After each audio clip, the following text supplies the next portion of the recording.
પદ નંબર 6.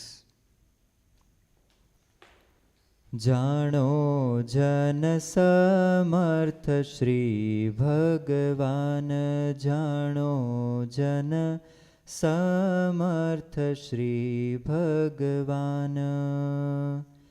એ જીવનું જોરન જાણવું રે, અમથું કરે અભિમાન. કર્યું ન થાય કોઈનું રે, નર નિરજરથી નિદાન. જાણો જન સમર્થ શ્રી ભગવાન, જાણો જન સમર્થ શ્રી ભગવાન. એ પ્રાણી સુખને પામવારે, કરે તે સર્વસ્વદાન. જશ વાધે આ જગત મારે, વળી સહુ કરે સન્માન. જાણો જન સમર્થ શ્રી ભગવાન, જાણો જન સમર્થ શ્રી ભગવાન. જપ તપ તીરથ જોગ છે રે, ધરે વન જઈ ધ્યાન. અર્થન સરે એહથી રે, જેવી વર વિનાની જાન. જાણો જન સમર્થ શ્રી ભગવાન, જાણો જન સમર્થ શ્રી ભગવાન. એ મેલી બળ મહારાજનું રે, કરે ઉપાય કોઈ અન્ય. નિષ્કુળાનંદ નિષ્ફળ છે રે, જાણો જોર થયું એ જાન. જાણો જન સમર્થ શ્રી ભગવાન, જાણો જન સમર્થ શ્રી ભગવાન. જે કાંઈ કાર્ય થાય છે તે ભગવાનની સામર્થ્યથી થાય છે. જીવની સામર્થ્યથી એક તણખલું પણ હલતું નથી, એવી ઉપનિષદની કથા છે અને શાસ્ત્રમાં પણ બતાવ્યું છે. જીવ ખાલી અભિમાન બહુ કરે છે, પણ માણસ કે દેવતા કોઈનાથી કાંઈ કાર્ય થતું નથી. એમ કહેવાય છે કે ભગવાનની ઈચ્છા વિના એક પાંદડું પણ હલાવી શકાતું નથી. કોઈ જીવ સુખ પામવાને માટે સર્વસ્વ દાન કરી દે ત્યારે તેનો જગતમાં અતિશય જશ વધે છે, લોકોમાં તેનું સન્માન થાય છે.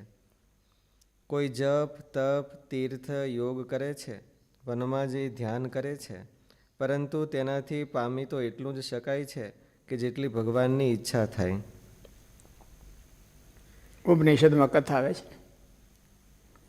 કે દેવતાઓ બધા જીત્યા અને અસુરો હારી ગયા, એટલે એને ઉજવે એને શું કે સેલિબ્રેશન કરવા માંડ્યા.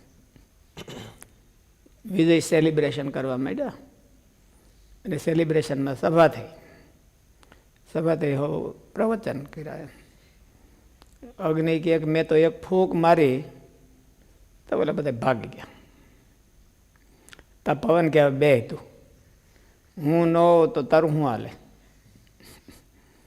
પવન ન હોય તો અગ્નિ કંઈ કામ ન કરીએ કે નહીં. એટલે મેં એક ફૂંક મારી એટલે ભયા ગયા. તો વરુણ કે મેં એક એવી ઝાપટ મારી તો બધા આમાં ડીગ ડીગ ડીગ મીના દાઢી કરવાની, ભાગી ગયા.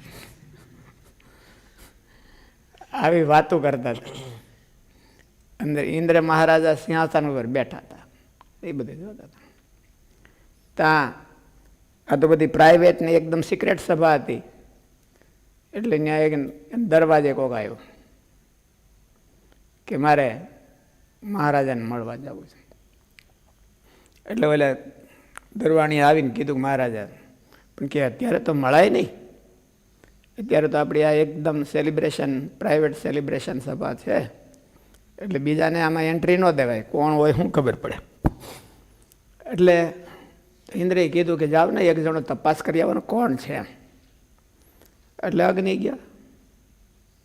અગ્નિએ જઈને કીધું કે તું કોણ છો? અને એટલે ઓલા હામો પ્રશ્ન પૂછ્યો કે તું કોણ છો? એટલે કે હું મને નથી ઓળખતા. બહુ છાપામાં આવે છે ને.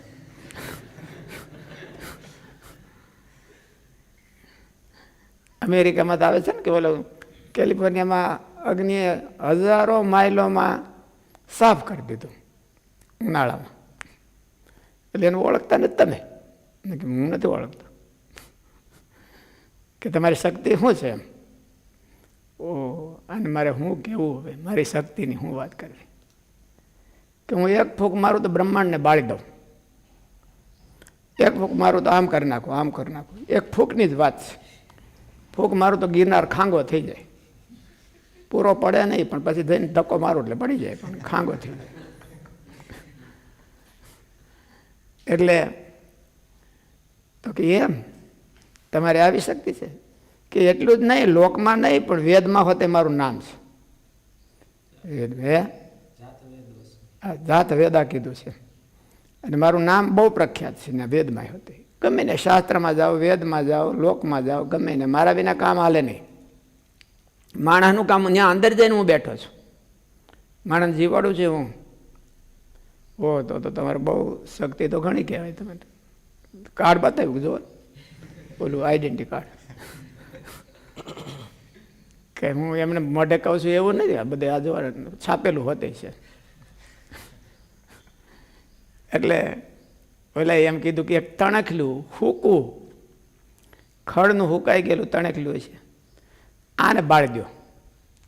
હવે ઠેકડી કરો માં ઠેકડી. અમારા આને હું બાળવા જાઉં તો મારા લોકમાં હાની ઓલે એમ કે ઓલી થાય, કે બાળી દો ને તમારે શક્તિ હોય તો. એટલે એને આને એમ થયું કે બાળી દો.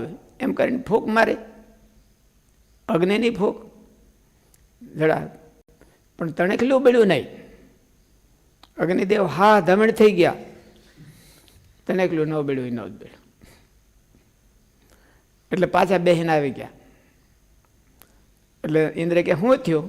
કઈ ખબર પડતી નથી કઈ. તો વાયુદેવ કે હું નહોતો કહેતો, દેવતા ઓલા દૈત્યોને હરાવ્યા એમાં મારો રોલ હતો, એનો નહોતો. એ રીતના કરવામાં ખોટી બડાશ આપતો હતો. તો પછી ઇન્દ્ર કે તમે જાઓ જરાક તપાસ કરી આવો. તો એ કે હું. એટલે ઓલા પૂછ્યું કે તમે કોણ છો? તો કે હું વાયુ છું. તમારો પરિચય? વાયુર્વે ક્ષેપિષ્ઠા દેવતા. એમ બધા કરતા સ્ટ્રોંગ દેવતા હોય તો વાયુ છે, બધા કરતા સ્ટ્રોંગ છે ને. એટલે વાયુ તો સ્ટ્રોંગ દેવતા છે બધા. પછી ફલાણા ફલાણાને પોતાનું બધું બાયોડેટા ને જીવન જર્મર આપી શોર્ટમાં. અને પછી પહેલાં કીધું કે તો તમારી શક્તિ તો ઘણી લાગે છે, પણ કે આ તણખલું ઉડાડી દો. ફૂકવું તણખલું, એનું એ ઓલું હતું એ જ મૂક્યું. એમ અડધું પડતું તો બાળ્યું છે કાંઈક અગ્નિએ. એટલે કે તણખલું ઉડાડી દો. અને પવન છે એ કે થોડોક આમ પાછો આઘો ગયો, અને પછી ફૂફાડા મારતો વંટોળિયો થઈને આવ્યો. અને કે આને હોતે લઈ જાઉં, બીજી વાર નામ ન લે. અને લઈ ગયા. બોલે મારી ફૂંક તો ઘણી મારી, પણ કાંઈ હૈલું નહીં તણખલું. પવનને આશ્ચર્ય થયું કે આ શું કહેવાય. એટલે ઘડીક ધૂળવાળા હાથ કર્યા, અને બીજી વાર ટ્રાય કરી, ટ્રાય એન્ડ ટ્રાય, પણ કાંઈ થયું નહીં. પછી એ આવીને બે. એટલે ઓલા વરુણ આવ્યા, બધાને કીધું. ખબર કાંઈ ન પડી, કોઈનાથી કાંઈ ખબર ન પડે. તણખલું હલ્યું નહીં, પલ્યું નહીં, બળ્યું નહીં. શું કરવું આ બધું? ઇન્દ્રને મનમાં એમ થયું કે હવે હું જાઉં. એટલે ઇન્દ્ર મહારાજા ગયા. એટલે ત્યાં ઓલા યક્ષ હતા એને બદલે ભગવાન આવીને બેઠા ઉભા રહ્યા. એટલે ઇન્દ્ર મહારાજ આવ્યા હતા તો પગમાં પડ્યા કે મહારાજ અમારી થોડીક સિક્રેટ મીટિંગ હાલતી હતી એટલે આ તમારે વાટ જોવી પડી એમ. એટલે ભગવાને એને મેસેજ આપ્યો કે જીત તો મેં કરી છે, તમારી બધાની શક્તિ આ છે, તણેકલું હલે એમ ન હોય. આપણે ઘેરા હોય તો શું કરીએ? તણકલું ન હાલે. આપણે ઘેર હોય તો તણેકલું હલે નહીં. આ તો 100, 200, 500 માણસો પગે લાગે ને સ્વામી સ્વામી ચડાવે, ચરણ ધોઈને માથે ચડાવે. એ બધું કોકનો પ્રતાપ છે. કાયમી યાદ રાખવો જોઈએ તો એને ભગવાનનો આશરો થાય. આપણે પ્રતાપે કાંઈ થતું નથી. ભગવાનનો પ્રતાપ હોય તો થાય. માણસે અભિમાન ખોટું કરવું નહીં. એને આશરો કીધો. અભિમાન કરે તો આશરો થાય નહીં. એક તણેકલું ભગવાન વિના હલતું નથી.